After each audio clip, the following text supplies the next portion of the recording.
Step on up, sit down, twist off that bottle top or crack open that can. And welcome to Porch Matters. This is Terry Cagle coming to you from my back porch. Yes sir, yes ma'am, the name of this show is authentic. On Porch Matters, our saying is this: big issues or just a friendly conversation. No topic is off limits. We take pride in being able to talk about anything with each other in an open discussion.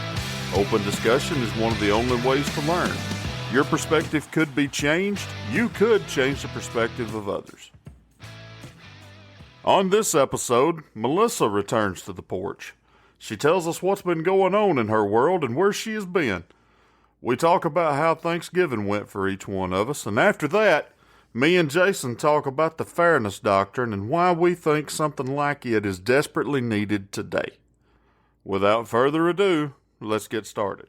Ladies and gentlemen, boys and girls, this is Terry Cagle, and I am so happy to be able to report to you that we are operating in full strength tonight because my best friend Melissa is back.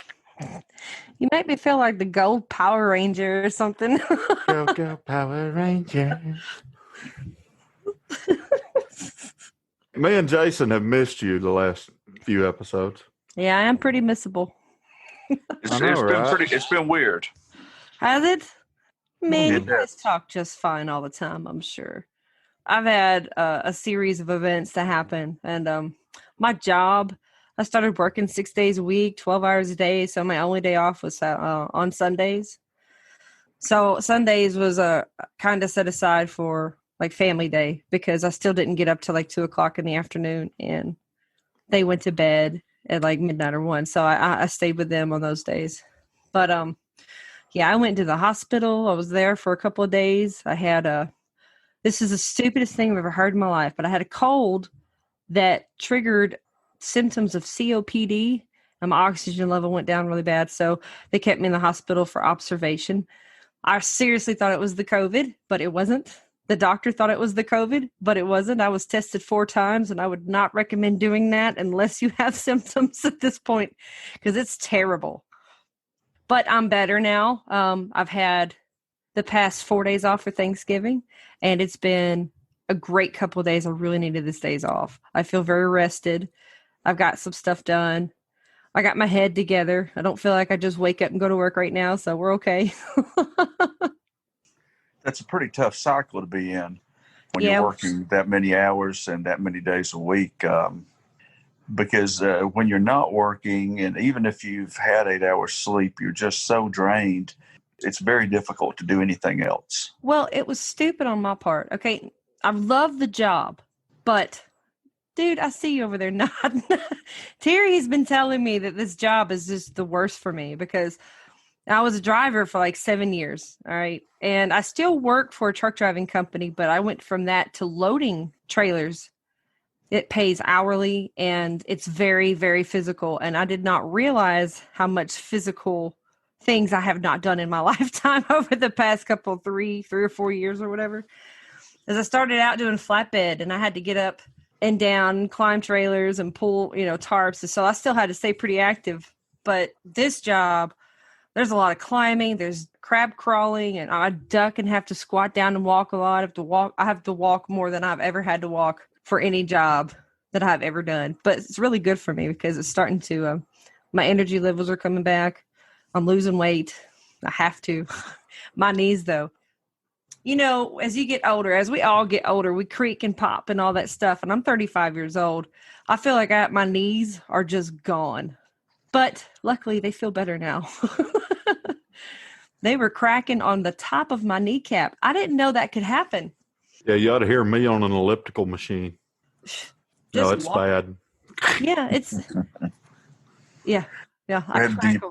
Do you put wraps on your knees or any type of brace? I tried to at first, but the longer they stayed there, the worse it felt. So I had to take them back off.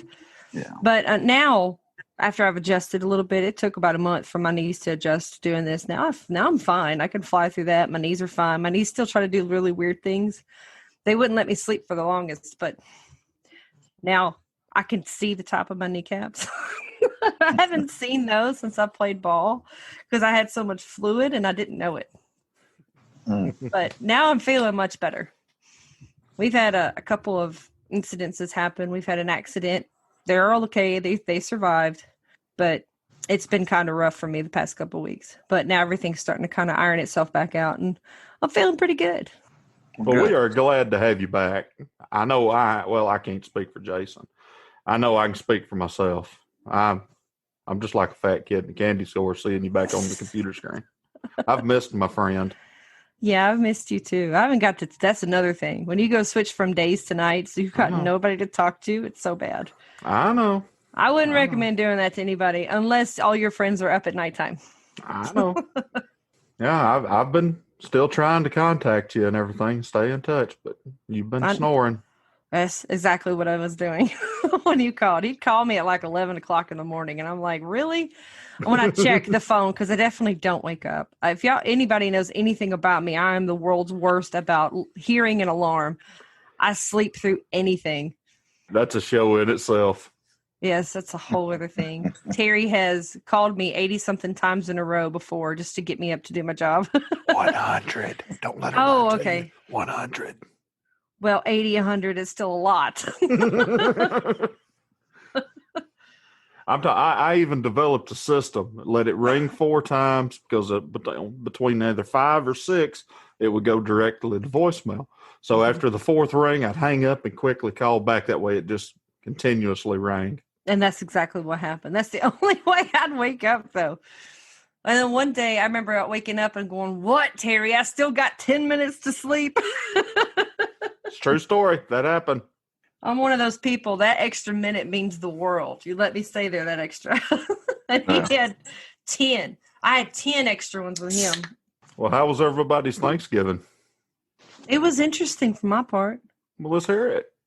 We celebrated Thanksgiving on Thursday. I worked Wednesday night, so I got off at like 4 o'clock in the morning. I didn't go to sleep till like 6, and then I was up at 10:30. Elena was not having it. She wanted me up and showered and ready to go. So it happened. And we went to her mom's, and all of her family were there. I was going to go to Alabama, but my whole family came down with COVID. They're okay. They're all on the recovery now, so that's good. But we went and we ate some things, and it's interesting for me because it was different foods. I'm used to like ham, turkey, dressing, Southern style stuff, I guess. You gotta have rolls. That dressing. Yeah, well, we had stuffing, and it was homemade stuffing, and it was good stuffing. Hey, sometimes homemade stuffing is fantastic if it's done right. Yeah, it was okay. Well, since you went there, what's the difference between chicken dressing and stuffing? Stuffing is usually made without chicken. But you can add it, I guess. But it's the spices in it. The spices in it are totally different. If I put stuffing in my mouth and then I turn around and put dressing in it, it's just spiced differently. It's usually the stuffing I've had is more loose, whereas chicken dressing is a little kind of compacted like a cake. Yeah, like a cake, like a casserole. Whereas stuffing, I can eat it, with a spoon, and some of it'll fall off the side. It's just a little bit more shredded, I guess, maybe is the way to say it. Yeah, it's more clumpy and dry. Well, I can say this wholeheartedly. My mother, bless her heart, fixes the best chicken and dressing I have ever put in my mouth. Part of which is because I help her fix it, but still, it is fantastic, and I just don't really want to eat anything else. I was going to make my granddaddy's recipe because he taught me how to make his, and he calls it cornbread stuffing, or cornbread dressing. It's made by his signature cornbread. He to me, it's the best cornbread I've ever had in my life, and he puts that, and everything is homemade ingredients. And he boils the chicken and uses the chicken broth. I mean, that's how people. Yeah, that's what we do. Yeah. So that's the best. And I didn't have that this year, and I really wanted to make it. So Christmas, I'm making it. And I'm going to make a lot of it. We make cornbread, boiled chicken, whole 9 yards. So it's really good. Mm-hmm. It was much needed family time. Yeah, I'm like you. I needed these days off just about as bad as anybody else. Man. We work for the same company, anybody that hasn't been listening to any of our archives. And we had Thanksgiving and Black Friday off. So the extra days off has been very much needed here at my house.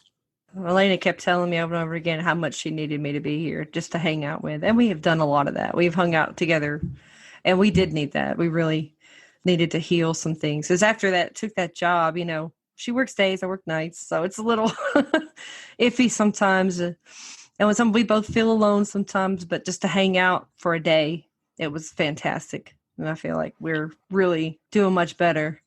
So the whole purpose for me to get that job was to get my endorsement so I can drive tankers and hazmat stuff so I can get a better job. So it's all about moving up. I have an end game, guys. I'm going to fix this. But it's the holidays, so nobody hires around this time. I put pressure on her, too, because I got mine first. Yeah, he's such a jackass. I'm sorry, don't edit that out. It's competition. We're both competitors, and he beat me, and I don't like it. Yeah. I hate losing at checkers. I'm like Ricky Bobby. If you're not first, you're last. You're not first, you're last. Do you also not know what to do with your hands? Sometimes. You pray to sweet baby Jesus. That's right. Thankfully, I'm not praying to Oprah and Tom Cruise to put me put the fire out. But I hadn't rode in a car with a cougar yet, so I guess I'm all right. Well, you got some. He ain't Ricky Bobby yet, but he's working on it. Next step is the cougar. I can't say the same for myself, but that's a whole other topic. Jason, how was your Thanksgiving? Man, they hit us both at the same time. Yeah. There's a lot I'm going to take to the grave. Okay. It was good. It was good. We ate outside. Yeah, and that was kind of cool. I think we might start. If the weather is willing, we might start a tradition like that of kind of eating. Almost outdoors picnic style Thanksgiving, and then we did it because of my father's health and my mother. We didn't want to take any chances at all. And which actually it was kind of weird. Everything went well.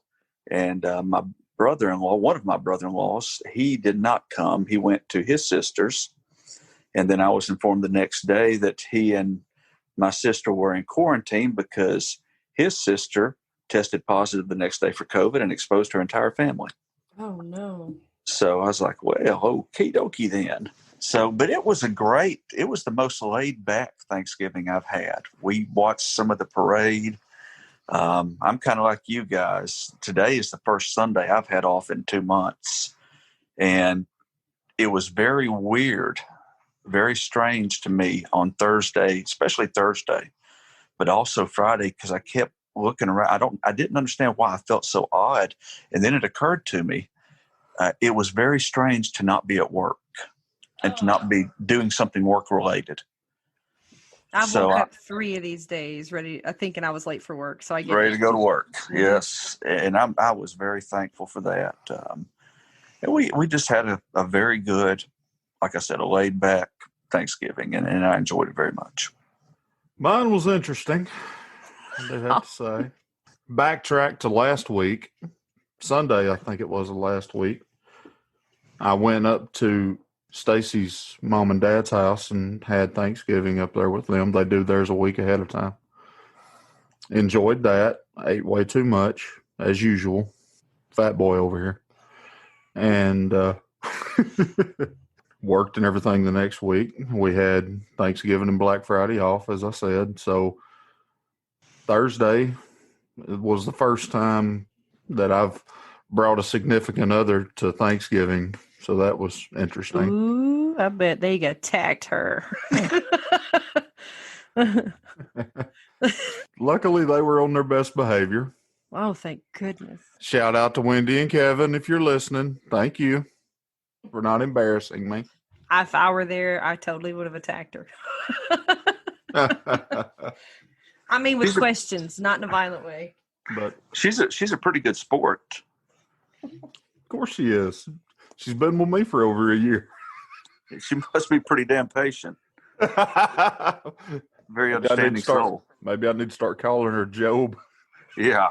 That cracked me up. Y'all didn't laugh, but I thought it was funny. Shout out to you, Stacy. I love you, baby. I did laugh. Are you crazy? You just laughing so hard over there. You forgot to listen. Right. But, yeah, I mean, it was one of the strangest things happened. I've seen this on TV a lot. Never thought I'd ever see it in my community.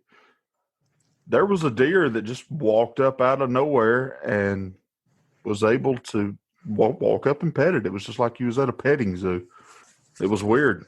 Apparently, according to one of my neighbors, it's a community deer, and people have been feeding it around the community for a few years now since it was a baby. So, yeah, I mean, I've got some video and got a picture of my mother, who's deathly afraid of animals, walked up and petted a wild deer. Very cool. That's fun. So very cool. Yeah, tonight. Did y'all go and do any Black Friday shopping? Did y'all have to punch anybody out? I didn't have to punch nobody out, but Elena did send me to go get something. How'd that go?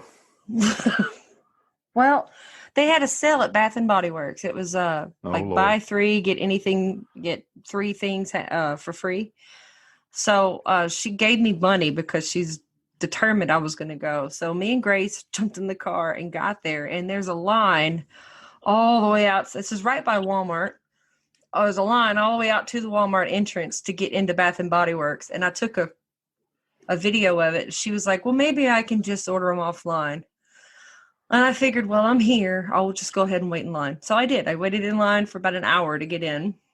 And then we jumped. Don't do that again, do you? It wasn't so bad. I let Grace pick out some smell goods. I let her pick out her candle. And I walked out of there with a whole bunch of stuff that I think I spent about $130 on. But yeah, that's really good. I mean, I got a bunch of stuff, Right. A bunch of stuff. And then we hopped from over there over to Walmart. And I was thinking Walmart was going to be a disaster. It wasn't. They had 2 lanes open with people in it.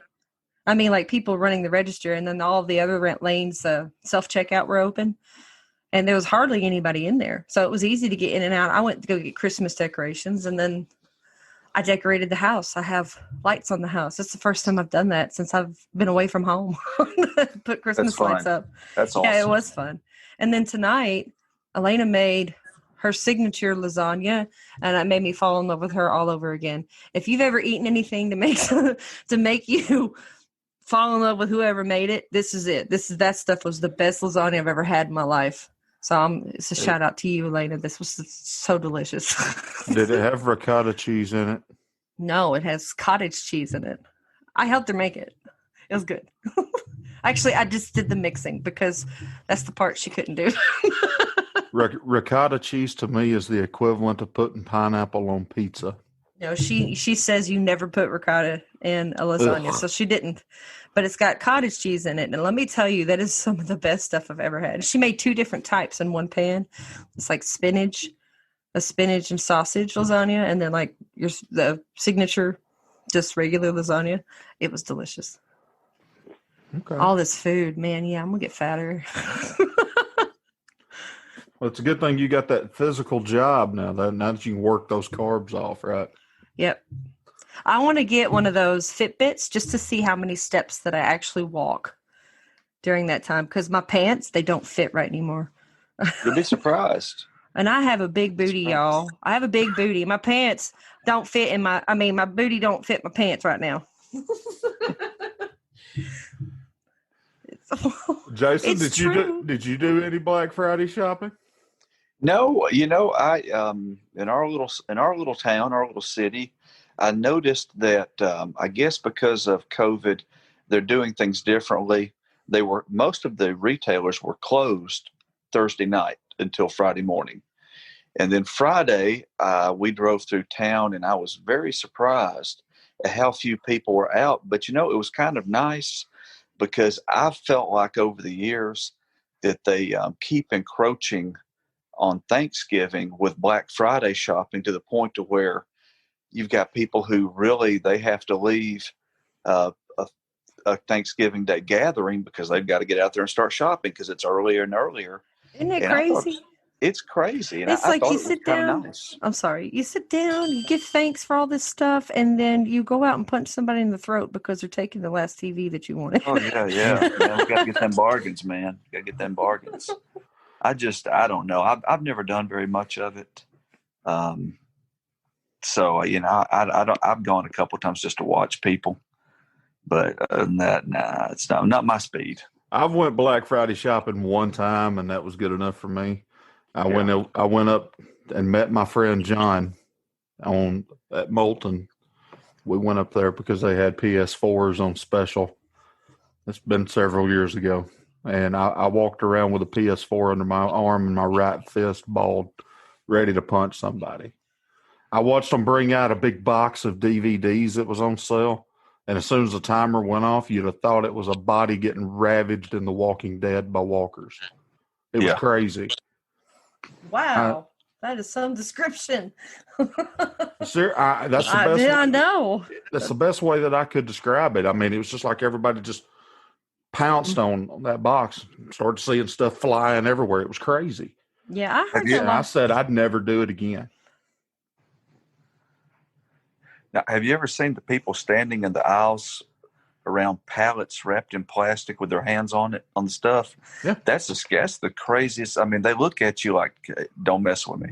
Yeah, they Step look like off. they're ready. They got murder in their eyes. Yeah, they're ready for action. I'm like, man, you can have those My Pillows. I got something else to do, okay? Well, I'm I not mean, interested. they actually let you in the store now. Remember back in the day whenever they used to have the lines and everything formed outside and people would get trampled?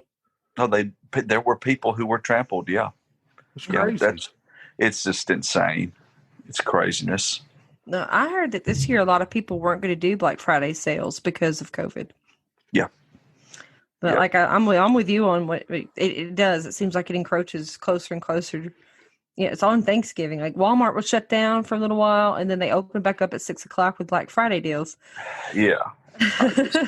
I just think that's nuts. I mean, I don't know. And that's just, I've always been kind of an anti-materialism guy. I don't go for that. I think it's really kind of hurt our society on a lot of different levels. And man, I just don't go for that kind of crap. Yeah, me neither. I don't think it's worth waiting in line or sitting there with your hand on it or something. Just to save a few bucks. I'll just go ahead and pay for it. I'm good. Exactly. If I want it that bad. That makes me really question whether or not I really need something. Is you just look at Black Friday. Do you really need that? Right. So. And you're not getting a deal on anything. Well, I don't know. That one last year, I was really close to going last year because there was a 50-inch television set or 42 or 48. I can't remember, but it was bigger than what I had. And it was on sale for like $68. So that was, huh? On electronics, you can find some really good deals, but on the rest of it, I worked at Walmart for one Christmas season. I'm so sorry. Yeah. I'm so sorry. Yeah. Yeah, I wouldn't wish that hell on nobody. But folks, we hope you had a fantastic Thanksgiving. We hope you survived Black Friday intact with no mental trauma or anything like that. We are sure glad to have Melissa back. I'm so glad to be back. I'll miss talking to y'all too. Make sure whenever you listen to this, you go onto the Facebook page or the Facebook group or Twitter or Instagram on the page and make sure you tell her that you missed her. That's right. We're on all those platforms now. Yeah, we are. We're getting big time. Y'all go hit them like and subscribe buttons. How about that? I like it. Coming up next is a recording that me and Jason done this past Wednesday as we talk about this. If you don't know anything about what we're going to be talking about, we're going to be talking about the fairness doctrine and how we thought that something similar to it needs to be implemented. So as you're listening to this, if you don't have an idea what we're talking about, pause the recording, Google it. It'll be a quick deal. You can give it a look. That way you got a little bit better, more of an insight on what we're talking about. but that is coming up right now. Jason, welcome to the porch, my friend. Good to be here, my friend. Big T. Stacy made me this shirt. I bet she did. She did. What's the story behind it? If we go into another shutdown after the first of the year, like's being talked about, and I'm having to be unemployed or whatever, I'm going to be pimping out lot lizards at truck stops. Well, I've got some stories on you that I'm not going to tell on air that would make that sound believable.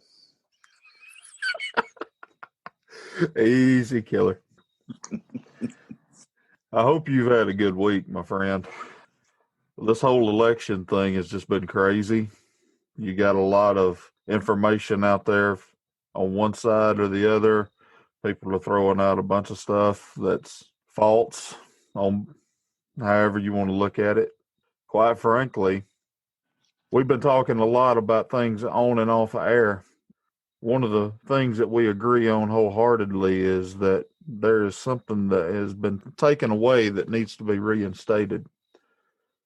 Something that brings a little bit of balance to media so that every side is spoken about fairly, and they can get the facts and everything from their media, and then they'd be able to make up their mind about things on their own. Something in that context used to exist. We think that it's something that needs to be brought back, and brought back yesterday. One thing is called the Fairness Doctrine. Now, what is the Fairness Doctrine? The Fairness Doctrine was a policy that was instituted by the FCC in 1949 that required the holders of their broadcast licenses to present and discuss controversial matters of public interest and to basically talk about both sides of each matter, no matter how controversial. That way, the public was presented both sides of any kind of argument, and people had a chance to hear both sides, and then they could decide for themselves. Jason, if you would, talk to me a little bit about how the Fairness Doctrine was originated. Okay. Well, I'm going to go a little bit further back than I had originally intended and say a few things about the Mayflower Rule. Okay, the Mayflower Rule is something that basically came into existence in 1940, 40 to 41, depending on where you're looking. Right. It was instituted by the FCC, the Federal Communications Commission, which itself had been instituted in 1934 by the Roosevelt administration. And we have to kind of put ourselves in the historical context of the time. For several centuries, the only sources of news in this country were the same as in every other country, and that was print media, newspapers.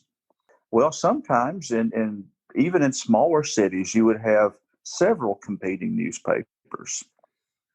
And some of them may be favorable to this side or favorable to that side. And it was kind of wide open, but there was a little bit of an understanding of, okay, there is a responsibility to put out truth or be considered more of a tabloid, if that makes any sense. So it kind of got to the point of where you had more respected newspapers, and then you had newspapers that were, and that's still with us today, that were more biased and almost considered tabloid type newspapers. Well, once radio came on the scene, it absolutely lit the country on fire, because one person speaking from a room with the proper equipment could get their message out to millions. Well, you only had so many radio stations across the country, and the FCC and the federal government felt like we're really going to have to watch it with this, because they considered those radio stations as the gatekeepers of knowledge and truth. And really, in a way, they were. And they considered them to be in the public trust, not just private corporations, but in the public trust. So they came up with the Mayflower Rule. The Mayflower Rule basically stated that radio stations must remain neutral in news and political matters. And that was kind of the law of the land. Well, you had a situation come up in the northeast part of the country where an employee of the Yankee Network, which was a radio broadcasting company, got into a war with the owner of WAAB in Boston. The Yankee Network employee was a fellow named Lawrence Flynn, and John Shepard was the owner of WAAB. And basically, Flynn was complaining to the FCC that Shepard used his airwaves, I think he had 2 stations at that time, to attack public officials who he did not agree with, did not like, and did not support them or have any favor with them. And the FCC looked at that pretty hard. But on the other side of the coin, Flynn also had some personal motivation because his whole solution to it was a suggestion to the FCC that they revoke the broadcasting license of Shepard and let him have the broadcasting license. So, obviously there was some capitalistic motivation there by Flynn, but that brought in the discussion to the FCC of, hey, how are we going to regulate this? This medium is growing. We need to have something in place to make sure that people are getting the best information they can. So in 1949, they repealed the Mayflower Rule and instituted the Fairness Doctrine. And you basically gave an absolutely great description of the Fairness Doctrine. The Fairness Doctrine was eventually challenged in court, and it made it to the Supreme Court in 1969. And the Supreme Court, and this is important to know because this argument was used against them years later, the Supreme Court said due to the scarcity of broadcasting stations, it is important that this rule be in place to do exactly what you said it was meant to do, to give people the most balanced information and to be able to cover controversial issues in a way that educated the public. So in other words, I'm a broadcaster on radio, and eventually it applied to television, where you had basically 3 networks that controlled all of broadcast TV. I have a responsibility, and not just ethically and professionally, but legally, to present both sides of an argument. That now there are different ways they could do that. They could have an editorial section of their news broadcast, or they could have a special show. You had shows. I'm trying to think. Edward R. Murrow and different newsmen sometimes would have shows that would cover controversial topics. Right. So you had things like that, and they try, and some tried to skirt around it. And you had some complaints as time went on, especially it started mainly in the 60s from some conservatives, because they said, listen, even though this is meant to present a non-political, nonpartisan, non-biased structure to the presentation of information, it is still inherently biased because so many of the broadcasters and journalists and reporters tended to personally have beliefs that lined up with the Democrat Party. So therefore, even being non-biased, it is inherently biased. And that was one of the big complaints by conservatives. Well, what really began to change things, and it was a confluence of different things. You had Roger Ailes, who was a part of the Nixon's presidential campaigns and a very close friend of Richard Nixon, who started in the late 60s pushing the idea of having news presented that was free of the Fairness Doctrine. In other words, you were free to be biased if you wanted to be. and he plays a big part. And his name will come up later again. But this was kind of the dream of some people to get the Fairness Doctrine repealed. And during the Reagan administrations in 1980 to 1988, they were successful. Reagan appointed Mark S. Flower to be the chairman of the FCC. Mr. Flower had been a communications attorney, and he had served on Ronald Reagan's presidential staff in 1976 in his first failed campaign, and then in 1980 in his successful campaign. When he became chairman of the FCC, they released a report on the General Fairness Doctrine obligations. And they believed, or Mr. Flowers and the FCC under his guidance, stated that the public interest was hurt by the Fairness Doctrine and that it violated the First Amendment. In other words, if I own a radio station or a television station and I own the building, I own the equipment, then it's violating my First Amendment right if I can't say whatever I want to, as long as it's within the boundaries of the censorship and things like that everyone else had to go by. That's understandable, and I can see part of that, but I can see where they're coming from with that. I truly can. If I owned something, I'd want to be able to speak whatever I wanted to. I can see that, but at the same time, it's kind of like you're a little bit of a civil servant in issues of, especially in politics. Well, and that's the thing. It had for decades been considered a kind of a mix of private industry, but within the public trust because of the kind of business it was. Just like many other businesses, regardless of what you do, there are rules that generally apply to your business. That, okay, just because I'm a doctor and I own a doctor's office doesn't mean I can practice any kind of medicine I want and advertise myself as this kind of doctor or that kind of doctor.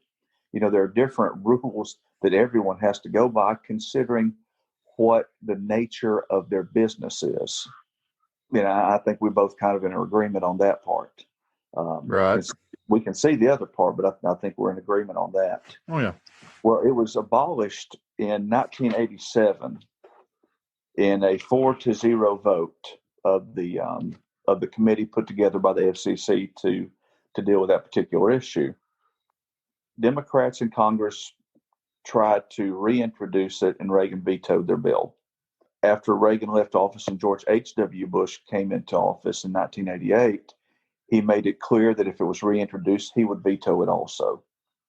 Basically, Congress wanted to codify the Fairness Doctrine into law, but that was resisted and eventually went by the wayside. It was discussed a little bit in the Clinton administration, but the Democrats didn't have a majority and were not able to really.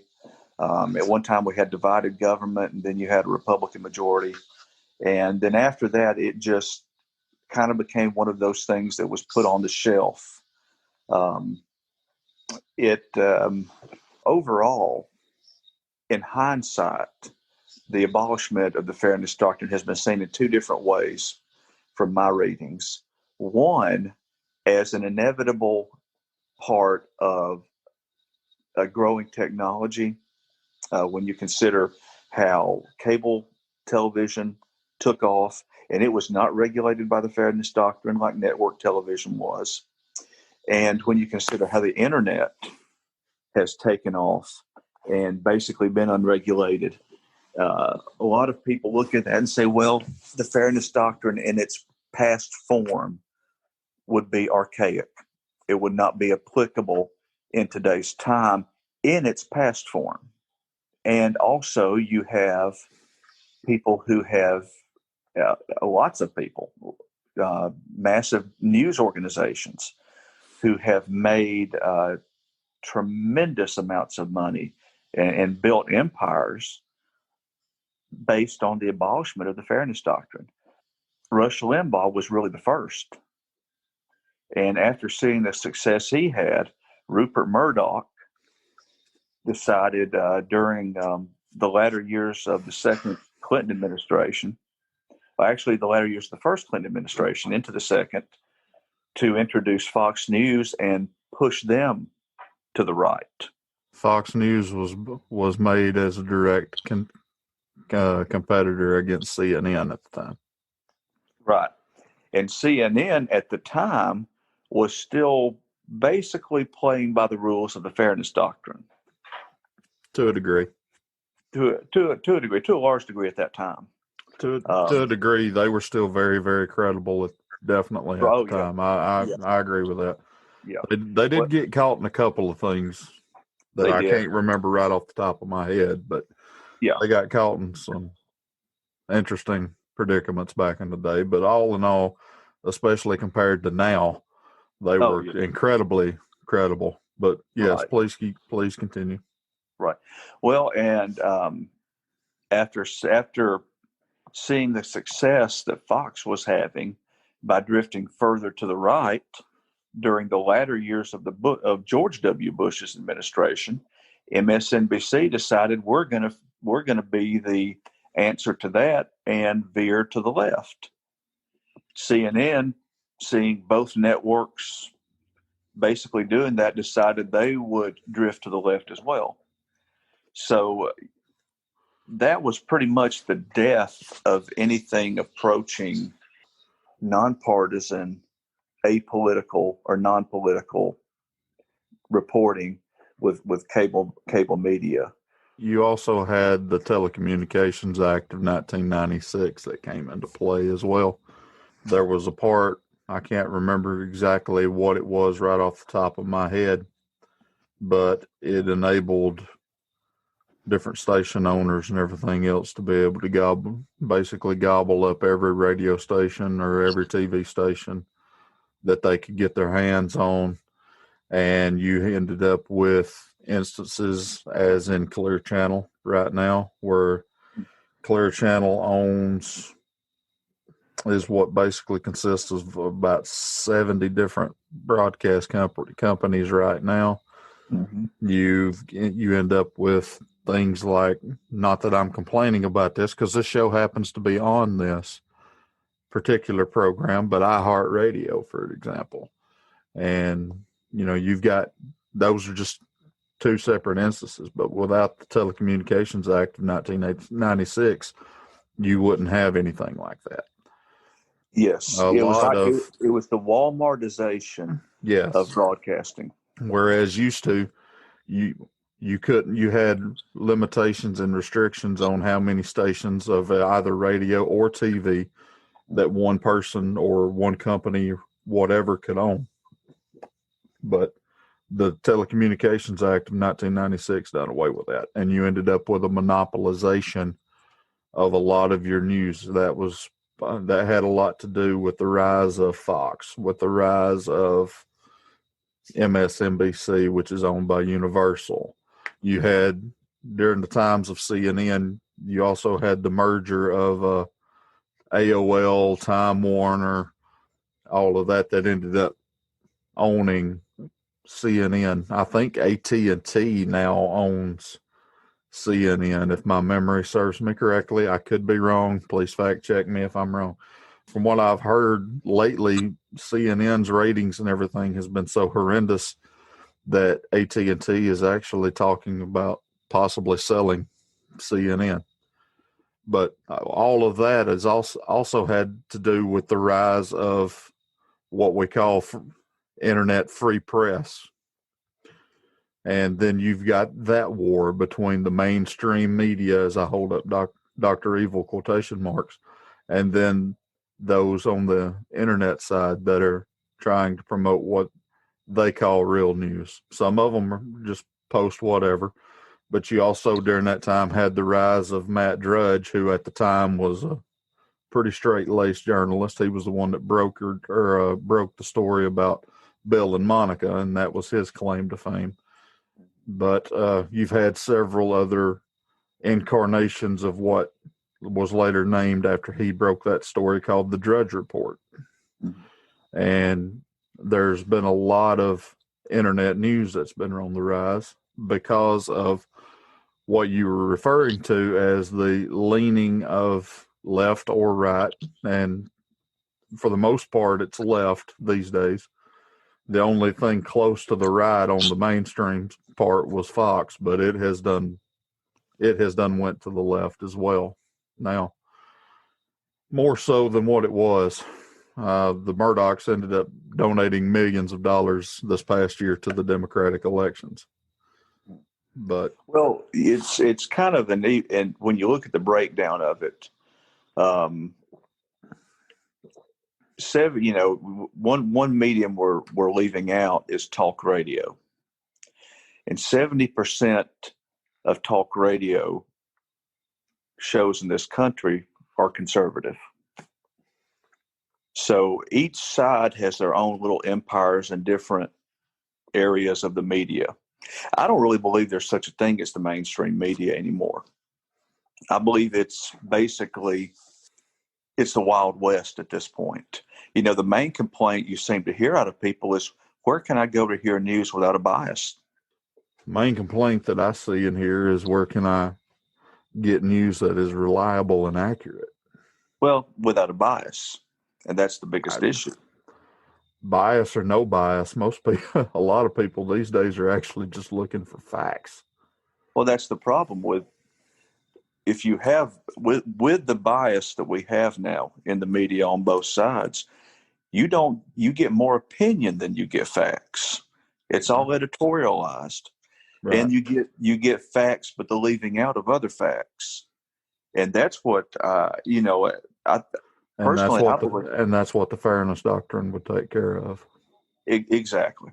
It would definitely help in some new form. I don't know what form that would take. And I don't even know if it's possible, because just as you said, with the Telecommunications Act, you have giants now that control the media. Back 30, 40 years ago, you had all kinds of broadcast companies. You had mom and pops that owned a few radio stations. You had local ownership of a lot of newspapers. But now everything is being bought out by giants. I mentioned Roger Ailes earlier.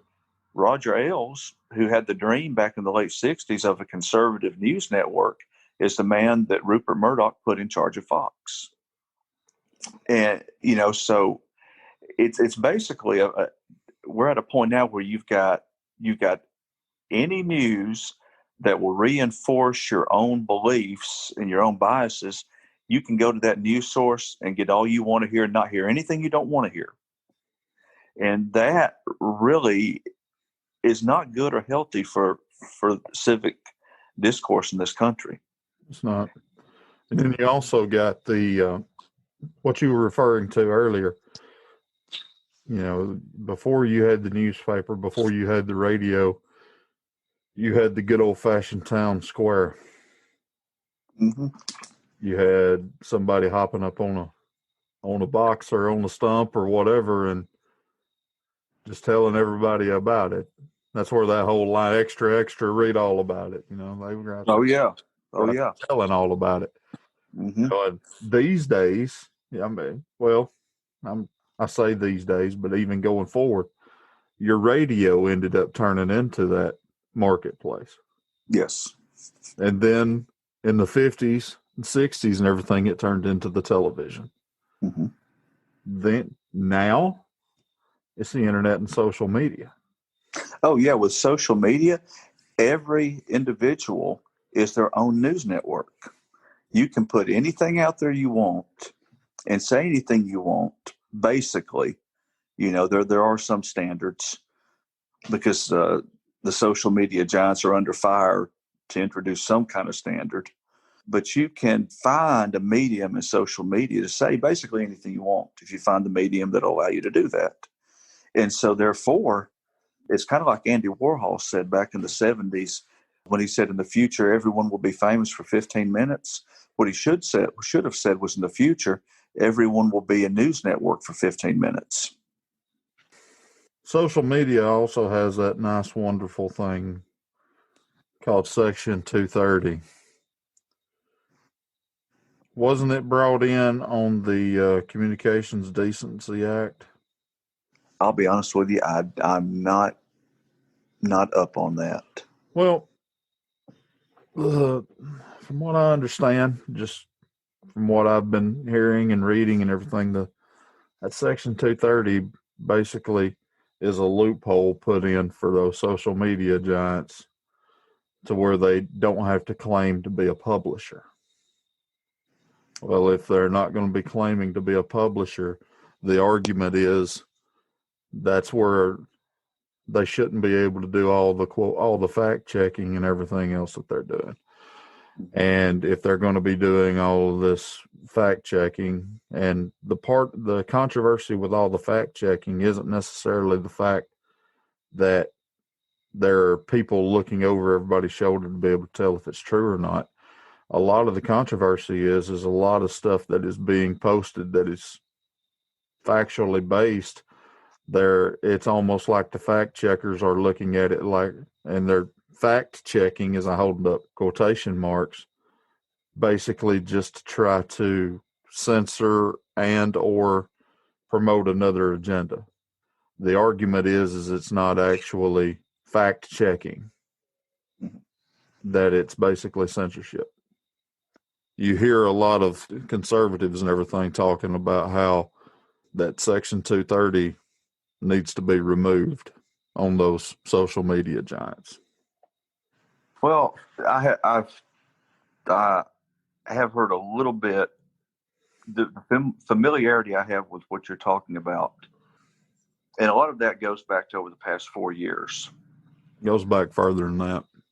Well, with the infiltration of organized foreign interference via social media to try to influence elections, they have been before Congress several times in the past 4 years. And there's been a lot of pressure to try to clean up some of that. And one of the arguments I hear on the other side is that part of the problem is a lot of the conservative sites tend to put out more untrue facts. And that's why they get fact checked so much. In other words, if you're committing more of the faults, then you're disproportionately going to get dinged by the ref. Well, the argument that I hear on the other side is that the facts are being put out, but it doesn't match the narrative that these social media giants are wanting to push. Therefore, it gets, quote, fact checked, and then it gets censored. And a lot of your conservative representatives, senators, even the president is even being censored on social media platforms such as Twitter and Facebook. Mm-hmm. That's not hard to understand with him. Well, I do love my president, and I do love his tweets. I like his style. Sometimes he does say some stuff that's a little bit outrageous, but that is his platform to be able to speak. That's his marketplace. That's his radio station. Yeah. That's his TV channel to be able to speak to his constituents. Yeah, well, I understand. I would consider it to be more kind of like what they consider cable news to be, not actual news. It's considered entertainment. Well, all news on all stations are considered to be entertainment now. It's not listed as news. Well, not on the net. The networks is still listed as news. No, it's not. I haven't seen. Where have you seen that? Right here on the iPad. You can look it up. No, I'll be glad to look it up because I don't think that's true about the networks. Yeah, well, I think that's true about cable news, but I don't think it's true about the networks. I know it's true about the cable news and on the networks and everything too, because regardless of it, one thing that always catches my attention, it doesn't matter what type of subject it is. Have you noticed this? And this is a product of the day that we're and the age that we're in. Mm-hmm. Just like what just happened right there. We could talk about astronomy. We could talk about football. We could talk about ancient aliens. We could talk about pretty much anything and everything under the sun. And we can always take one another and this is not just, it's not me and you, it's everybody. You can always take people at their word. But anytime politics is ever brought up, where'd you see that? Now, I'm not picking. I'm making an observation. Oh no, I agree. Nobody believes anything anybody has to say about politics. Well, it's because there's been a total assault on facts and the truth. There's been an all-out assault. It's been monetized. The truth has been monetized totally.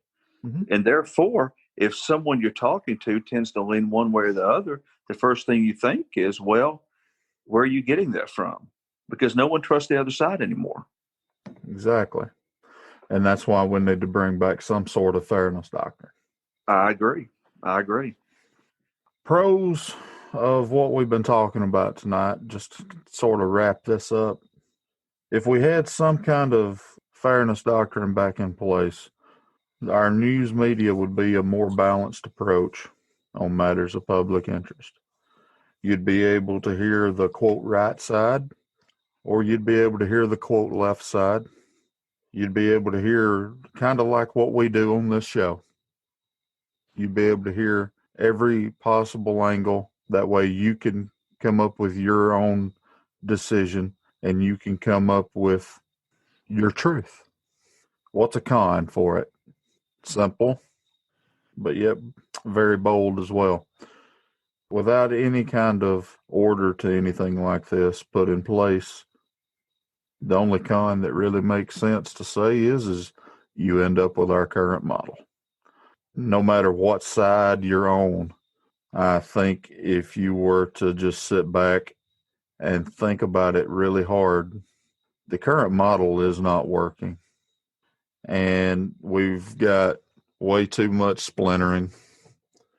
We've got way too much division. And I'm not saying that this could possibly bring unity, because at this point in time right now, I don't have the slightest clue what could bring unity other than just people coming together and having a good old-fashioned discussion. An alien invasion. And, well, yeah, that worked.